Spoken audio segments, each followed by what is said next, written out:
Profitant d'un moment d'inattention, l'homme injecte à sa petite amie une dose d'anesthésiant. À peine réveillée, elle tente de s'échapper et il lui administre aussitôt une seconde injection. Puis, il l'attache au lit. La suite de son plan est terrifiante. Il veut que sa compagne devienne handicapée, comme lui. Tout cela, parce que Van est trop parfaite. Angèle vit dans la peur qu'elle finisse par le quitter. Son obsession du contrôle l'a lentement conduit à la folie. Un mois plus tôt, Angèle n'était pas encore paralysée. Il travaillait comme auxiliaire dans une ambulance. Un métier censé sauver des vies. Mais lui s'en servait pour voler les objets de valeur des blessés. Profitant du chaos des accidents pour agir en toute discrétion. Il prenait même plaisir à ses larcins. Depuis 5 ans, il partage sa vie avec Van. Il rêve d'avoir un enfant avec elle. Mais malgré les années, elle ne tombe jamais enceinte. Un jour, ils font des examens. Le verdict tombe, le problème vient d'Angèle. Mais il est le seul à le savoir. Il décide de lui cacher la vérité et rejette la faute sur elle. Pire encore, il la réconforte hypocritement. Même si tu ne peux pas avoir d'enfant, je resterai toujours avec toi. Angèle est un homme extrêmement possessif. Il fouille en cachette les réseaux sociaux de Van. Lorsqu'elle est sous la douche. Un soir, alors qu'il est en mission, le destin bascule. L'ambulance est percutée de plein fouet par un camion fou. Elle se renverse violemment. Angèle survit, mais ses jambes sont paralysées. Désormais, il doit vivre en fauteuil roulant. Et pourtant, Van reste à ses côtés. Mais cette épreuve ne l'adoucit pas, elle le rend plus dangereux encore. Il ne supporte plus qu'elle parle à d'autres hommes. Van pense simplement qu'il traverse une mauvaise passe. Et continue de le soutenir avec patience. Sans emploi, elle enchaîne 2 travails pour faire vivre le foyer. Mais à chaque sortie, Angèle se ronge d'angoisse. Il est persuadé qu'elle voit quelqu'un d'autre. Il active la géolocalisation de son téléphone. Et suit chacun de ses déplacements. Il veut qu'elle reste à l'écart de tout autre homme. Alors que lui tente de séduire l'infirmière qui s'occupe de lui.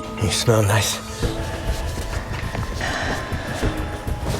Son besoin de contrôle devient pathologique. Il impose des règles strictes, rentrer à l'heure, ne jamais sortir tard. Un soir, Angèle souffre atrocement. Il appelle Van, mais elle est au travail et ne répond pas. Il prend des calmants et cache la boîte. Quand elle rentre, il l'accuse. Elle l'a abandonnée dans un moment de douleur insupportable. Estoy segura que los dejé aquí. Pues ahí no está ni he pasado una noche de mierda.